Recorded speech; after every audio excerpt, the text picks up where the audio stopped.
Xerox PrimeLink B9100 series printer, replacing the toner cartridge. This UI message notifies the user to replace the toner cartridge.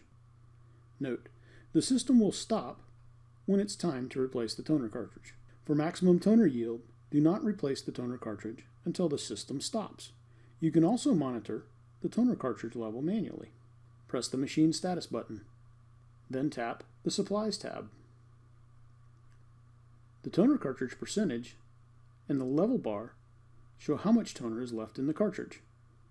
You should always wait for the system to stop, and the replace status is shown before replacing the toner cartridge to get the most from your cartridge.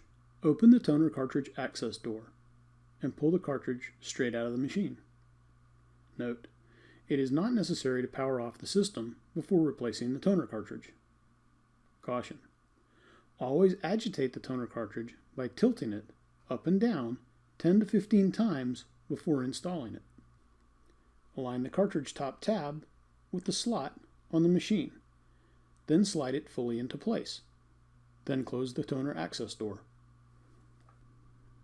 User Guide, System Administrator Guide, and other documentation are available online at https://www.support.xerox.com.